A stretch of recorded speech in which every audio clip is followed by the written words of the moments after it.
ka një sër ligjesh që duhet të ndryshohen. Edhe para protestave kemi rënë dakord që të shfuqizohen amendamentet e vitit 24 për zonat e mbrojtura dhe investimet strategjike. Këto do të bëheshin për kapitullin 27. Do të inkurajoja autoritetet sa më shpejt që tjetë mundur. Protestat janë pjesë e demokracisë dhe mënyra si vendet e trajtojnë ato është e rëndësishme. Inkurajoj që qeveria të trajtojë shqetësimet e qytetarëve, por kapitull 27 është një prej më të kërkuar e më së shumti dhe Shqipëria duhet të harmonizojë legjislacionin. Nuk është citimi i Sali Berishës, i asnjërit prej nesh këtu, është shoqja Marta Kos. Është pikërisht ajo që vjen këtu e puth në gushë Edi Ramën, e thot sa i mirë je. I thot dhe i cakton dhe datën kur do të vendosen, kur do të mbyllen negociata dhe kur do të hyjmë në BE, e cila të kërkon që sot të ndryshosh rendin e dijes, e ka që me datën 14 korrik në fakt, të ndryshosh rendin e dikush opozita. Është kërkesë e shoqes Marta Kos. Duke i dhënë fjalën Blendi Klosit që na e marri shpirtin nga mërzia, Blend. Ti flet, na e merr shpirtin nga mërzia, nuk ja dilni dot kështu. Është kërkesë e Bashkimit Evropian, jo vetëm e opozitës. Dhe mbajmë mend një gjë tjetër. Nuk bëhet shpjegim për vote kur është pro, bëhet vetëm kur është kundër, Niko. Të falenderoj shumë. Zonja Albana Vokshi. Faleminderit, mos fundi ma dat fjalën. E para po vazhdoni që keni rregulloren. Në çdo nen dhe gërm, nuk jepet në asnjë rast fjala për shpjegim vote pro. Ku e keni shpikur këtë? Në cilin nen të rregullore se keni? Nëse doni t'ja jepni fjalën, jepjani, po mos e justifikoni si vot kundër, ose ta dëshmoj që ka votuar kundër urdhrit partisë dhe ta shpjegoj më tej votën. Nëse e para nuk shpjegoj asnjë vot.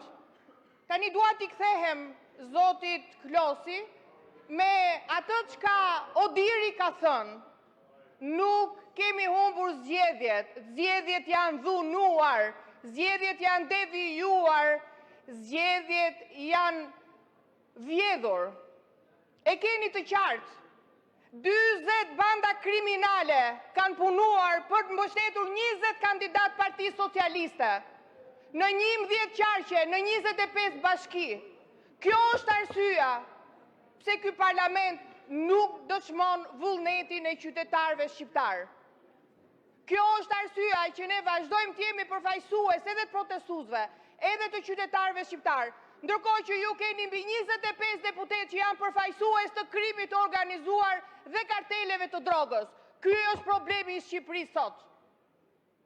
Kjo është ajo çka e pengon Shqipërinë që të hyjë në Bashkimin Evropian.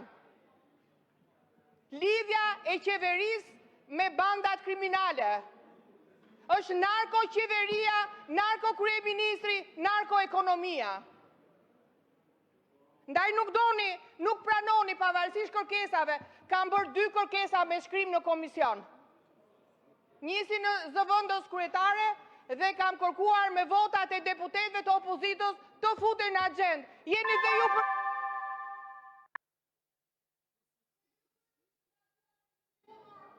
Faleminderit. Zoti Kapri, kjo është shpjegim vote kundër, jo kur nuk e votuar fare. Ju çfarë do shpjegoni?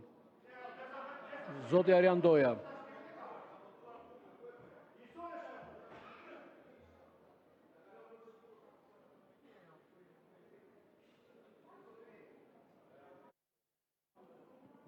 Nderuar kolegë, e ndjej detyrim të bëj shpjegim për opinionin publik, për pjesëmarrjen tonë në seancë parlamentare, por dhe për qëndrimin që kemi ne në lidhje me këtë votimin kundër. Votimin kundër unë personalisht e bëra për këtë arsye. E para që ne shkojmë në Europë nuk mjaftojnë vetëm ca ligje nga pikpamja formale që ne i miratojmë në mënyrë të përshpejtuar me sasi shumë të madhe, edhe për të thënë drejtën fatkeqësisht edhe pa cilësi. Kolegët e komisionit ku unë bëj pjesë, që besoj që është një ndër më të rëndësishmit e din këtë fakt. I kemi ngrenë ca probleme ligjore, edhe i kemi thonë aty. Problemi jonë është ky. Ne që të shkojmë në Europë, duhet kemi zgjedhje të lira. E që të kemi zgjedhje të lira, Partia Demokratike është në parlament për një arsye të vetme. Bëj reformën territoriale dhe reformën zgjedhore. Dhe fjala reformë kënd vështrimin tim, pavarësisht numrave të lishëm apo delegitimuar që ka njëra forcë, me forcën tjetër kërkon konsensus dhe dialog. Gjë që për fat keq po e tregon dita ditës që ky dialog nuk ekziston dhe ju po përdorni kartoni për ta deformuar këtë vullnet përbashkët të dy palëve. Kjo që reforma do përfundojë një anshme. Nga ana tjetër, unë jam parlament në mënyrë që i pjesa atyre që me përullësi i bindën urdhrave teprorit tyre, mos ta kthejnë shumë shpejt monarki, atë autokracinë legjitime që ne kemi thonë faktike, me institucione dhe me fakte, nëpërmjet kartonave shumë thjesht mund të kalohet si 1928-ën, kur mbreti Zog e kaloi në monarki. Kjo në arsye që edhe qytetarët duhet ta dinë që edhe sikur me revolucion të merret pushteti, shumica për ju shtator do e shohin veten të ekspozuar ndaj rrezikut që kryetari ju i partisë mund të marrë masa ndaj jush, po qytetarët ta dinë që edhe sikur të ketë revolucion, prapse pa u bë këto dy instrumenta, reforma zgjedhore dhe territoriale, ne nuk mund të shkojmë zgjedhje të lira dhe të ndershme. Ne mund të shkojmë me i vagon me ligje, që po i miratojmë kuadrin e parafrimit, por ama absolutisht me këtë Përfundojeni, ju lutem, një me fjali. këtë kod që kemi zgjedhor dhe me këtë reformë territoriale që nuk përfaqësojnë shërbimin drejtim qytetarëve, ne nuk mund të kemi zgjedhje të lishme. Kushti numër 1 për Bashkimin Evropian. Ju faleminderit. Faleminderit. Ka kërkesë tjetër? Zoti Gjekmarkaj, zoti Agron Gjekmarkaj. Të zoti kryetar, ne votojmë kundër sepse kjo mazhorancë shkel dinjitetin e deputetit, shkel statusin e deputetit dhe gjithë ligjërimi i saj, aktet e saj politike janë një dhunë kundër opozitës, janë një dhunë kundër shoqërisë, janë një shkak i mjaftueshëm që shqiptarët të jenë në protestë. Ju shpresoni që protestat të shuhet nga vapa, shpresoni që ajo të shuhet nga shiu, por nuk ka shi dhe vap që e ul zemrimin e shqiptarëve. Ne votojmë kundër sepse kjo qeveri është banale. Ne votojmë kundër sepse kjo qeveri është e paaftë. Ne votojmë kundër sepse kjo qeveri pengon drejtësinë. Ne votojmë kundër sepse mentaliteti juaj është të villni zgjedhjet. E ka zoti Klosi, opozita s'do vi kurrë në pushtet. Pse nuk do vi? Nuk do vi sepse ju jeni të ndershëm, ju jeni talentuar, ju jeni profesionist, ju jeni turpi dhe faqja e zezë e Shqipërisë. Faleminderit. Faleminderit. Para se të vazhdojmë me disa kërkesa procedurë, po përfundojmë me njoftimet. Ju njoftoj se në mbështetje në 103.8 e rregullores Kuvendit, kryetari i grupit parlamentar të Partisë Demokratike zoti Gazmend Bardhi ka kërkuar zhvillimin e debatit për projekt rezolutat e përfshira në rendin e ditës së seancës plenare të sotme. Në bazë të nën 103.8 e rregullores, koha e debatit është jo më shumë se 120 minuta dhe ndahet në mënyrë proporcionale ndërmjet shumicës dhe pakicës, duke marrë në konsiderat dhe deputetët jashtë grupeve parlamentare. Në zbatim të kësaj dispozite, minutazhi i debatit është si vijon: Grupi parlamentari i Partisë Socialiste 71 minuta, Grupi parlamentari i Partisë Demokratike 30 minuta, Grupi parlamentari Aleanca për Ndryshim 6 minuta, Grupi parlamentar Partia e Lirisë 6 minuta, deputetët jashtë grupeve parlamentare 7 minuta. Debati do të zhvillohet sipas këtij minutazhi. Para se të vazhdojmë me pikat e rendit ditës, ka disa kërkesa për procedurë. Fillojmë me zonjën Ina Zhupa? Apo? Zoti Kapri, pak më vonë, sepse sipas rregullores e marrin fillimisht grupet parlamentare. Është një nga vërejtjet me vend të zotit Noka. Faleminderit, kryetar. Në fakt kisha dy çështje procedurale. E para ka të bëjë me elementin e interpelancës. Sa herë që ne vendosim interpelanca, stafi Kuvendit kujdeset që të lajmëroj ministrat, të shikoj agjendën e ministrave dhe nëse s'janë ministrat, nuk i vendos fare në rendin e ditës. Në një farë mënyrë është e kuptueshme se s'ka mundësi që ta bësh interpelancën pa ministrin. Po aman e kundërta nuk ndodh. Kur deputetët kërkues të opozitës që kanë kërkuar interpelancë dhe kanë 2 muaj që presin, ju vjen radha për interpelancën, ju nuk pyesni nëse deputetët janë apo nuk janë. Janë aktivitet politik, parlamentar, në aktivitet jashtë apo ku janë. Po e vendosni në rend të ditës për ta quajtur të ezauruar. Dhe kjo nuk ka kuptim që ju interpelanca që i mbani këtu nga 2 muaj, siç kanë qenë interpelanca ime me zotin Blendi Gonxhe, e fusni në të vetmen seancë që ne nuk jemi këtu. Tani këto qëndrime dallojnë qartësisht që janë qëndrime pa rregullore, sepse siç pyesni ministrat a janë dhe kur janë dhe vendosin interpelancën, të njëjtin standard duhet keni për deputetët e opozitës, se i keni bërë këtu deputetët me dy standarde. Disa pyeten, disa dëgjohen, disave ju futet ligji sa e sjellin edhe me procedurë të përshpejtuar. Ne do shqyrtojmë ligjin e turizmit, në 7 korrik e ka sjell zoti Balla, unë e kam sjell ligjin për shfuqizimin e zonave të mbrojtura në 14 maj. 2 muaj e 1 javë. Po nuk ka tani korsi të ndryshme për anën këtej dhe korsi të ndryshme për anën këtej, se nuk është as në rregullore, as në kushtetut dhe as normale. Dhe lexojini ato raportet që bën Parlamenti Evropian, që bën Afeti, i Barin, lexojeni dhe thot i keni mohuar të drejtat e opozitës. Po çfarë të drejta shkërkojmë ne? Këto pra, të ke mundësinë e interpelance, të na futen ligjet në shqyrtim dhe se si i votoni e dini ju, ne nuk po kërkojmë asgjë dhe asnjë privilegj të cilin do na jepni ju. Ne po kërkojmë vetëm zbatimin e kushtetutës dhe rregullores. Dhe çështja e dytë procedurale ka të bëjë me Komisionin e Reformës Territoriale.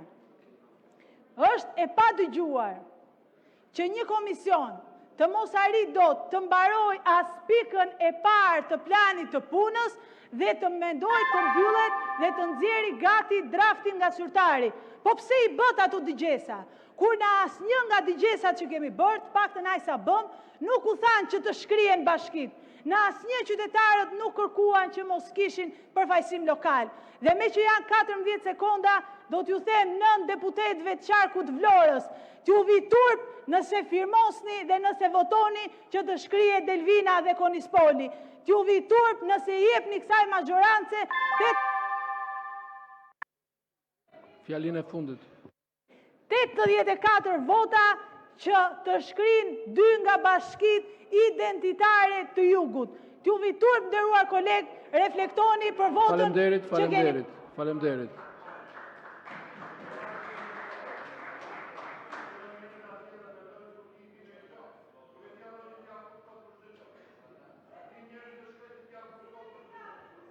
Vjojmë seancën. Lutem mos fyeni dhe mos të kaloni etikën. Vjojmë. Zoti Balla? Zoti Daulant Balla.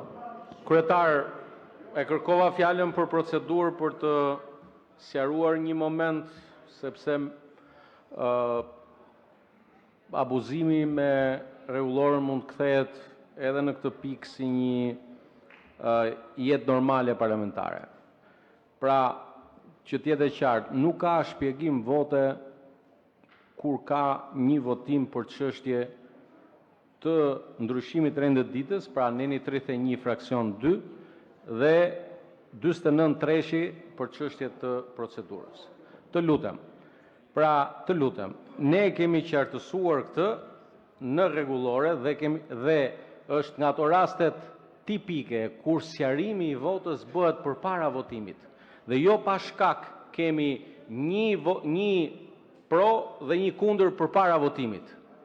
Në momentin që ti sqaron që je kundër përpara votimit, pas votimit, për çfarë do sqarosh prapë që ishe kundra? Lutem. Shpjegimi i votës kundra bëhet vetëm në rastin e votimit të amendamenteve, jo në rastin e çështjeve të procedurës. Pra, 49 treshi për çështjet e procedurës është shumë i qartë. Ta bën pjesën e sqarimit përpara se të shkosh në votim dhe këtu ishte një sqarim pro nga ana jonë që nuk u bë sepse u njehsua me pjesën e parë atë të prezantimit dhe një sqarim kundër nga kryetari i grupit parlamentar të Partisë Demokratike. Kjo historia që hym në një rrugë pa krye, që çdo deputet më pas të shpjegoj dhe votën kundër, e kam për merak, jo për sot, se sot iku, po e kam për merak që mos kthehet në rrugë në momentet e tjera. Kur ka një amendament dhe ne e dim se si bëhet, kemi pasur, madje në rregulloren e vjetër, e kemi pasur më të zgjeruar, kemi ndryshuar ndër vite, kemi ardhur në një model më të reduktuar. Faleminderit kryetar. Faleminderit. Zoti Gazmend Bardhi, procedurë. Zoti kryetar, nuk ka një rregullore që është miratuar nga ky kuvend dhe një rregullore që e nxjerr taulanti nga xhepi sa herë i intereson. Rregulloria është e qartë, çdo deputet pas votimit kundër ka të drejtë të marrë fjalën për të sqaruar votën kundër. Konkretisht, neni 51 i rregullores kuvendit thot deputeti ka të drejtën e sqarimit të arsyeve të votimit kundër deri në 2 minuta. Kur kërkohet të bëhet sqarimi për votimin kundër, atij jepet menjëherë fjala pas votimit. Dhe kjo ndolli. Dhe ne nuk do i marrim leje taulantit, a do kërkojmë të drejtat tona që i parashikon rregulloria apo jo. Atë që parashikon rregulloria që ka miratuar kjo seancë, nuk e heq dot rregulloria që nxjerr taulanti nga xhepi sa herë intereson, që e ndryshon siç atij intereson, dhe në vend që tankohej që u dha fjala në shkeljet rregullores një deputeti që votoi pro, ankohet sekretari i kuvendit në zbatim nenit 51 të rregullores i jep drejtën deputetëve të sqarojnë votën kundër. Dhe unë që fola në emër të grupit që jemi kundër kërkesës, nuk kërkova më shpjegim vote. Kolegët antarë të grupit parlamentar, secili prej tyre ka votë individuale, qëndrim individual dhe merr fjalën sa herë ta kërkoj ku ka votuar kundër. Prandaj të mos humim kohë me rregulloret që i nxjerr taulanti nga xhepi, po të zbatojmë rregulloren që ka votuar kjo seancë plenare. Duke nisur, meqense e mora fjalën, duke nisur nga shqyrtimi i ligjeve sipas kohës së tyre të depozitimit. Zoti kryetar, është e papranueshme që kodet, zoti Balla për shembull ka propozuar ndryshime në kodin civil.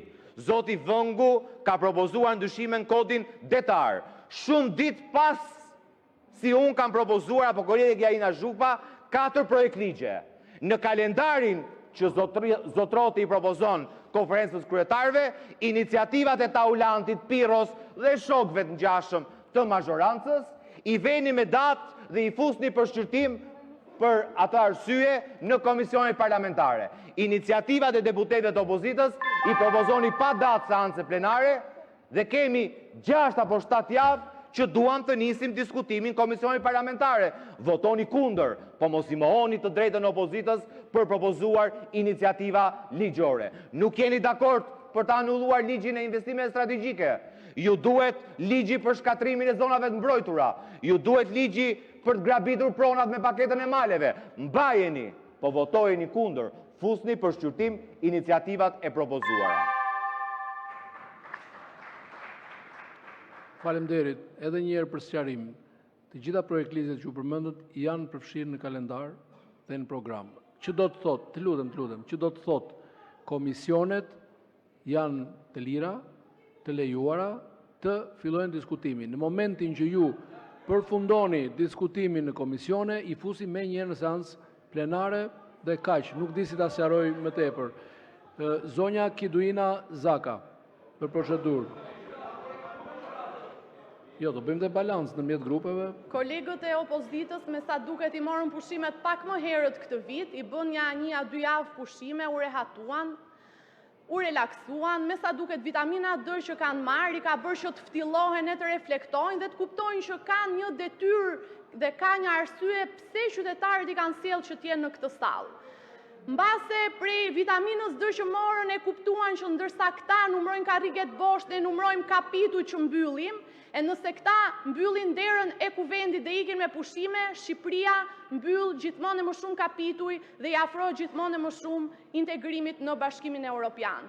Prandaj unë mendoj që në këtë sallë nuk ka nevojë as për teatro dhe as për shfaqje, por ka nevojë për punë, shumë punë të dashur kolegë. Prandaj propozoj që ti rikthehemi rendit të ditës, të bëjmë atë për të cilën jemi këtu, të bëjmë atë për të cilën na kanë votuar të gjithë qytetarët. Faleminderit. Faleminderit, zoti Redi Muçi. Faleminderit. Doja të sjellja në vëmendjen e deputetëve të mazhorancës se dje ishte dita e 50 e një proteste të vazhdueshme qytetare. Jam i bindur se as u merr dhe mendja se do vinte kjo ditë. në mes të Vapës, në mes të Botrorit, në mes të Kanye Westit, në mes të sharave dhe mallkimeve të Edi Ramës dhe të Taulantit, i cili çdo mbasdite në orën 7 nuk lë rast për t'i quajtur protestuesit sorra, i cili vazhdon të numëroj me dylbin me të cilën numëronte foltoret e Berishës. Taulanta thash edhe e radhë në seansën e shkuar që sa do të përpiqesh që këtë luftë të rinj ta kanalizosh tek llogoret e vjetra të partive të vjetra, këtu ke të bësh me protestues krejt ndryshe, me trinjet e reja të cilët din t'i përdorin rrjetet sociale shumë herë më mirë se sa ti. Dita e djeshme përkoi në fakt edhe me finalen e Botrorit, dhe edhe nga kjo mund nxjerrim një mësim të mirë. Mësimin se puna e skuadrës së të rinjve fitoi mbi shkelmat dhe grushtat e ishve, e atyre që kanë qenë dikur por që s'janë më. Dhe këtu dua ta bëj të qartë për gjithë publikun që na dëgjon që nuk jam duke folur për Mesin, se mos ju bëhet qefi kot. Jam duke folur për ata druvarët që vazhduan me dru edhe pas ndeshjes. Por dita e djeshme, dita e 50 e vazhdueshme e protestës, na nxori, na tregoi edhe një mësim jashtëzakonisht shumë të vlefshëm, se protestuesit e kanë kuptuar se kjo nuk është një sprint, por është një maraton. Është një maraton e gjatë dhe kanë të gjithë vullnetin për t'i qëndruar kësaj maratone, se vetëm fal saj do të bëjnë të mundur pengimin e planeve djallëzore të Edi Ramës, siç nuk ka ndodhur në fakt, po e vërtetoj më bëhet shumë qefi që konstatoj që në muajin e korrikut, në fakt nuk ja keni dalë në banden, madje nuk keni guxuar që të kaloni në seancë plenare ato ligjet shkatrimtare nga të cilat keni përfituar nga rasti që t'i bëni në vitet e shkuara. Në këtë korrik, me sa duket, nuk do sillni ato ligje. Ashtu sikurse gjatë gushtit, nëse guxoni përsëri t'i shtrini duar, të rrethoni përsëri me tela me gjëmba Shqipërinë, kudo që ndodhen tokat e shqiptarëve dhe natyra e shqiptarëve, atëherë përsëri protesta do ju dalë në ballë. Përsëri do përballeni me ta. Deri në momentin kur Edi Rama më në fund të kuptoi se është protesta ajo që doja pamundsoj keqeverisjen dhe t'i jap dorëheqjen. Ju si deputet keni edhe një javë që këtë mandat ta mbyllni me nder duke dhënë dorëheqjen të parët ju para Edi Ramës. Faleminderit. Zoti Muçi, mos na hapni probleme me Argjentinën, të lutem. Zoti Ardit Bido. I nderuar kryetar, pavarësisht se gjykoj se nuk jemi në fazë realisht proceduriale, po jemi në fjalime politike, nuk mundet të mos reagoja përballë një deklarate të bërë nga një kolegja jon në lidhje me bashkitë Delvin dhe Konispol. Së pari procedurialisht janë të paventa, duke qenë se nuk i kemi në rendin e ditës raportin e Komisionit Reformës Territoriale, do ta kemi më vonë, kur ta kemi do ta diskutojmë gjerësisht. Por dua këtu t'i kujtoj kësaj salle të nderuar, edhe gjithë bashkëqytetarëve të mi në Delvin dhe Konispol, të cilën në masën dërmuese e din, se në reformën e kaluar territoriale ishte Partia Demokratike që kishte një hartë të fshehtë. Dhe për këdo që e ka parë atë hartë, që mua më ka rastisur ta shoh, duke qenë se kam qenë pjesa e asaj reforme, Delvina dhe Konispoli zhbëheshin në kuptim identitar. Zgjeroheshin në ato përmasa, sa që një Delvinjot s'do të mund të zgjidhej kryetar bashkie, e një Konispolat s'do të mundet të zgjidhej kryetar bashkie. Prandaj të dëgjojmë sot moralizmin e opozitës mbi këto dy bashki, është jo thjesht e pavend dhe e paqen, por është edhe e papranueshme. Gjatë reformës territoriale dhe dëgjesave që kishim, fatkeqësisht dëgjuam nga eksponent Partisë Demokratike se si Bashkia Delvin nuk ishte mjaftueshëm të ardhura, nuk ishte mjaftueshëm buxhet, nuk ishte mjaftueshëm popullsi e kështu me radhë. Pra, duke tentuar që duke thënë, duke deklaruar se duan që ta mbrojnë Bashkinë Delvin dhe ekzistencën e saj, jepnin dhe rendisnin gjithë argumentet e pavërteta, të cilat të çonin drejt zhdukjes së Bashkisë Delvin dhe Konispol. Tani më tingëllon krejtësisht e pavend që pa dal harta e re territoriale, ne të dëgjojmë të njëjtat histori të cilat duan thjesht të krijojnë një klim e cila për jo shumë kohë do të dali se është tërësisht e pavend. Fatmirësisht, e dashur kolege, Delvina dhe Konispoli kanë përfaqësues në këtë kuvend, të cilët shkojnë rregullisht në Delvinë dhe në Konispol, jo një herë në kaq e në aq, janë kontakt vazhdueshëm me njerëzit dhe në ato bashky, të cilat jam i bindur që do të jenë sërish bashki të mëdha dhe të forta, nuk mundet që klima negative që ju krijoni të prodhoj të kundërtën. Delvina dhe Konispoli do të ekzistojnë. Faleminderit. E ka kërkuar zoti Balla fillimisht me pas zonja Zhupa për replik, po edhe në emër të zonjës Zhupa besoj, edhe zotit Muçi dhe të gjithë kolegëve i uroj Ardit Bidos, kolegu ton, zotit Bido, gëzuar ditëlindjen. Zoti Balla më pas zonja Zhupa.